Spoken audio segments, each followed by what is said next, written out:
History hub کے معزز دوستوں، ایک قوم جسے قوم سبا بھی کہا جاتا ہے، اللہ تعالیٰ کی بے شمار نعمتوں کے اندر زندگی گزار رہی تھی۔ یہ قوم ایک عظیم تہذیب و تمدن کی مالک تھی۔ حضرت داؤد علیہ السلام اور حضرت سلیمان علیہ السلام کی باعظمت حکومتوں کے بعد ان کی حکومت زبان زد خاص و عام تھی۔ کہا جاتا ہے کہ یہ لوگ گندم کے مغز سے آٹا پس کر روٹیاں پکاتے تھے، لیکن اس بڑیے برعکس وہ اس قدر اسراف کرنے والے اور ناشکرے تھے کہ انہی روٹیوں کے ساتھ بچوں کا پاخانہ صاف کرتے تھے۔ بعد ازاں ان آلودہ روٹیوں کو اکٹھا کرنے سے ایک پہاڑ بن گیا تھا۔ پھر ایک سالے شخص نے وہاں سے گزرتے ہوئے ایک عورت کو دیکھا جو روٹی کے ساتھ بچے کے پاخانے کے مقام کو صاف کر رہی تھی۔ اس شخص نے عورت سے کہا، تیرے اوپر افسوس، خدا سے ڈر، کہیں ایسا نہ ہو کہ خدا تیرے اوپر اپنا غضب ڈھائے اور تجھ سے اپنی نعمت چھین لے۔ اس عورت نے جواب میں مذاق اڑایا اور مغرورانہ انداز میں کہا، جاؤ جا، گویا کہ مجھے بھوک سے ڈرا رہے ہو۔ جب تک سرسار جاری ہے مجھے بھوک سے کسی قسم کا کوئی خوف نہیں ہے۔ کوئی زیادہ عرصہ نہیں گزرا نہ تھا کہ اللہ تعالیٰ نے ان لوگوں پر اپنا غضب ڈھایا۔ پانی جو کہ زندگی کی بنیاد ہے، ان لوگوں سے چھین لیا، یہاں تک کہ قحط نازل ہوا۔ بات یہاں تک پہنچ گئی کہ ان کی ذخیرہ کی ہوئی تمام غذا ختم ہو گئی۔ آخر کار وہ مجبور ہو گئے کہ انہیں آلودہ روٹیوں پر ٹوٹ پڑے جو ان لوگوں نے اکٹھی کر کے پہاڑ کے مانند ڈھیر لگایا ہوا تھا، بلکہ وہاں سے روٹی لینے کے لیے صف لگتی تاکہ ہر کوئی وہاں سے اپنے حصے کی روٹی لے سکے۔ کفران نعمت، قحط اور ان کی بدحالی کے بارے میں متعدد روایات موجود ہیں۔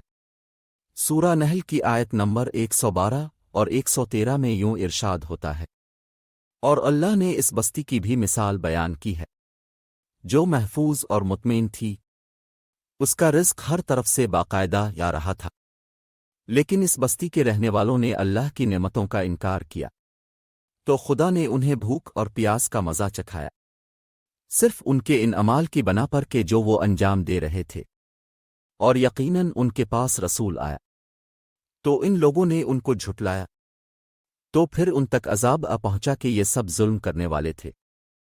اسی قوم سبا کے بارے میں ایک اور واقعہ بیان ہوتا ہے کہ ان لوگوں نے اپنی زراعت کو بہتر طور پر کاشت کرنے کے لیے پانی ذخیرہ کرنے کی خاطر پہاڑوں کے درمیان ایک بہت بڑا بند تعمیر کیا ہوا تھا۔ آس پاس اور دوسرے پہاڑوں سے گزرتا ہوا پانی اس بند میں آ کر وافر مقدار میں جمع ہو جاتا تھا۔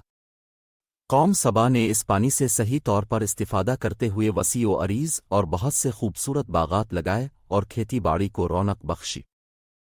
ان باغات کے درختوں کی شاخیں اس قدر پھلوں سے لدی ہوئی ہوتی تھیں کہ کہتے ہیں کہ اگر کوئی شخص سر پر ٹوکری رکھ کر ان کے نیچے سے گزرتا تو پھل خود بخود ٹوکری میں گرنا شروع ہو جاتے اور قلیل مدت میں ٹوکری تازہ پھلوں سے بھر جاتی۔ لیکن نعمتوں کی کثرت نے انہیں شکر کرنے کے بجائے سرمست اور غافل کر دیا تھا، یہاں تک کہ ان کے درمیان بہت بڑا طبقاتی نظام وجود میں آ چکا تھا۔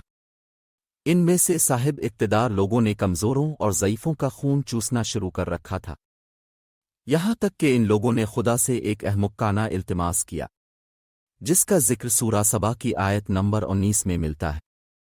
انہوں نے کہا، خدایا ہمارے سفروں کے درمیان فاصلہ زیادہ کر دے۔ انہوں نے اللہ تعالیٰ سے یہ التماس اس لیے کیا تاکہ غریبوں بے نوا لوگوں، عمرہ اور ثروت مند ان کے ہمراہ سفر نہ کرے۔ ان کی خواہش یہ تھی کہ آبادیوں کے درمیان خشکی ہو اور فاصلہ بہت زیادہ ہو تاکہ تہی دست اور کم آمدنی والے لوگ ان کی طرح سفر نہ کر سکیں۔ اللہ تعالیٰ نے ان مغرور پیٹ کے پجاریوں پر اپنا غضب نازل کیا۔ بعض روایتوں کے مطابق ان مغرور لوگوں کی آنکھوں سے دور صحرائی چوہوں نے معرب نامی بند کی دیواروں پر حملہ کر کے انہیں اندر سے کھوکھلا کر دیا۔ ادھر سے بارشیں زیادہ ہوئیں جن کی وجہ سے سیلاب آ گیا اور اس بند میں پانی بہت زیادہ اکٹھا ہو گیا۔ اچانک بند کی دیواریں ٹوٹیں، اس سے ایک بہت بڑا سیلاب آیا جس میں تمام دیہات، آبادیاں، مال مویشی و باغات، کھیتیاں، ان کے محل اور گھر پانی میں غرق ہو کر نابود ہو گئے۔ ان کے باغات اور زراعت میں سے صرف بیری کے درخت اور کچھ جھاڑیاں بچی تھیں۔ خوش الحان پرندے وہاں سے کوچ کر گئے تھے اور الوؤں نے قوم سبا کے کھنڈرات میں اپنے گھونسلے بنا لیے تھے۔ اس بات کا ذکر سورہ سبا کی آیت نمبر 15 اور 16 میں ملتا ہے۔